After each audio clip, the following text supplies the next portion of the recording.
Chères habitantes et habitants de filière, comme je l'ai fait il y a un mois déjà, je m'adresse directement à vous pour faire le point sur la crise sanitaire qui touche durement notre pays depuis plusieurs semaines déjà et pour évoquer la vie municipale.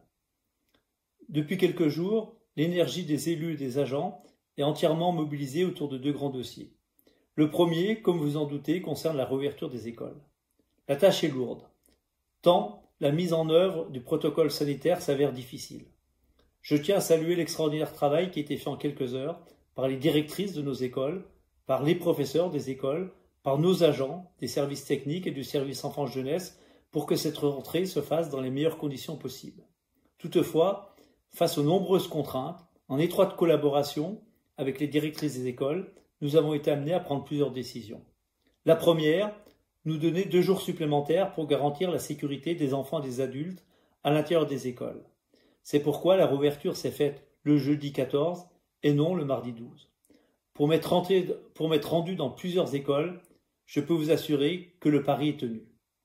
La seconde décision a consisté à appliquer strictement les consignes de l'Éducation nationale, c'est-à-dire accueillir les enfants dits prioritaires, c'est-à-dire les enfants du personnel soignant, des gendarmes, des pompiers, des professeurs des écoles, des agents des écoles, puis les enfants qui fréquentent la grande section de maternelle, le CP et le CM2. Autre décision, nous avons choisi d'ouvrir la garderie périscolaire uniquement aux enfants appelés à reprendre les cours. Nous n'avions en effet ni les moyens humains, ni assez de locaux pour accueillir tout le monde. Des repas froids seront servis à midi dans les classes et dans un premier temps, il n'y aura pas de ramassage scolaire car le maintenir aurait contribué à faire circuler des cars quasiment vides sur nos routes.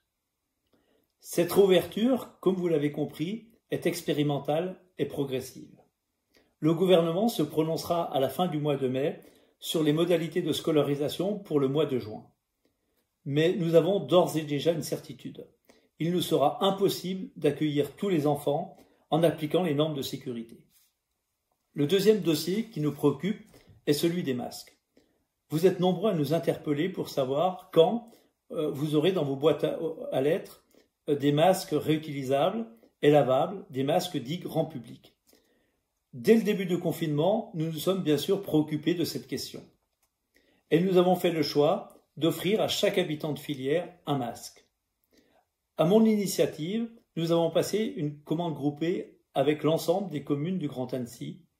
Mais le choix que nous avons fait d'acheter des masques français, la concurrence relativement forte entre collectivités et entreprises privées ont allongé les délais de livraison. Les premiers masques sont arrivés ce jeudi. Les autres arriveront progressivement jusqu'à la fin du mois. Parallèlement, comme vous le savez, la région a fait le même choix. Elle a choisi d'offrir un masque à chacun de ses habitants, initiative que nous ne pouvons que saluer. Les premiers masques, là aussi, sont arrivés récemment, le week-end dernier. Le président, Laurent Wauquiez, a fait le choix de servir tout d'abord les communes les moins peuplées, les communes de moins de 2000 habitants. Les masques régions, qui sont destinés à notre commune, devraient arriver le week-end prochain. Dès réception, les élus les distribueront. S'il n'y a pas de nouveaux contretemps, vous aurez donc tous des masques dans vos boîtes aux lettres le lundi 18 mai. Un masque pour chaque habitant de plus de 11 ans. Et à la fin du mois, vous recevrez un second masque, celui donc que nous avons choisi de vous offrir. Nous avons également décidé d'acheter 10 000 masques dits chirurgicaux pour notre personnel, pour ceux qui vont vous accueillir dans nos mairies, pour ceux qui travaillent dans les écoles, pour nos agents techniques qui travaillent dans nos bâtiments communaux ou sur nos routes. Les premiers masques sont également arrivés ce samedi dernier. Et nous avons fait le choix d'en offrir 50 à chaque commerçant, à chaque professionnel en contact avec du public. J'espère que nous avons oublié personne, en sachant que nous offrirons des masques aux commerces qui rouvriront progressivement dans les prochaines semaines. Je tiens enfin à saluer le formidable élan de solidarité qui est né autour de la fabrication des masques. 63 couturières bénévoles s'affairent chaque jour pour fabriquer des masques pour la population de filière. Grâce à leur générosité, nous pourrons mettre dès la semaine prochaine, dans chaque mairie déléguée, des masques supplémentaires à destination des plus fragiles, à destination de ceux qui rencontrent des difficultés financières. Comme je viens de l'évoquer, nos mairies vont rouvrir, avec là aussi l'application de mesures de sécurité relativement strictes. Le port du masque sera obligatoire pour entrer dans les mairies. Et je vous conseille fortement de prendre rendez-vous pour éviter des files d'attente trop longues. Les services techniques ont repris leurs tâches, eux, il y a un peu plus de 15 jours. Se pose maintenant la question de la réouverture de l'ensemble des bâtiments publics. Nous avons choisi de rouvrir notre salle culturelle, la salle Filart, située à Toranglière, le lundi 25 mai. Par contre, nous avons décidé d'attendre pour les bibliothèques. Ce sont des bénévoles qui les font vivre tout au long de l'année et nous ne souhaitons pas leur faire prendre de risques inutiles car, vous le savez comme moi, les livres peuvent porter et transmettre le virus. Autre question qui se pose, c'est celle de la pratique des sports. La pratique des sports collectifs est pour le moment interdite, ce qui veut dire que les stades de foot, que les cities resteront fermés. Par contre, la pratique des sports individuels est autorisée. Vous avez le droit de courir, de faire du vélo, d'aller randonner en montagne, de pratiquer du tennis.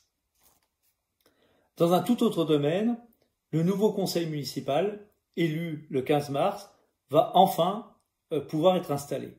Nous avons retenu la date du lundi 25 mai. Cette installation se fera à la salle Tom Morel, à huis clos, hélas, pour les raisons que vous devinez. Cette installation représente une véritable bouffée d'oxygène. Elle va nous permettre de reprendre une vie municipale à peu près normale, même si l'activité municipale ne s'est jamais arrêtée. À travers les vidéoconférences, à travers les mails, à travers les appels téléphoniques, nous avons continué à faire avancer les dossiers.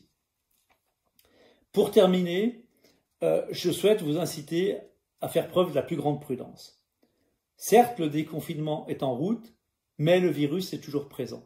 Comme moi, vous entendez les chiffres qui sont égrenés chaque soir. Chaque jour, de nouvelles personnes contractent le virus. Chaque jour, de nouvelles personnes rentrent à l'hôpital. Chaque jour, de nouvelles personnes rentrent dans le service de réanimation. Chaque jour, de nouveaux décès allongent cette liste déjà beaucoup trop longue. Je fais appel à votre sens des responsabilités, à votre capacité à respecter les gestes barrières. C'est cela qui nous évitera un second confinement, qui nous évitera une seconde vague qui serait, hélas, dramatique pour notre vie sociale, dramatique pour notre vie économique. Je sais pouvoir compter sur votre civisme. Je vous dis à très bientôt, sans doute masqué, et je vous souhaite à tous et à toutes bon courage. Merci.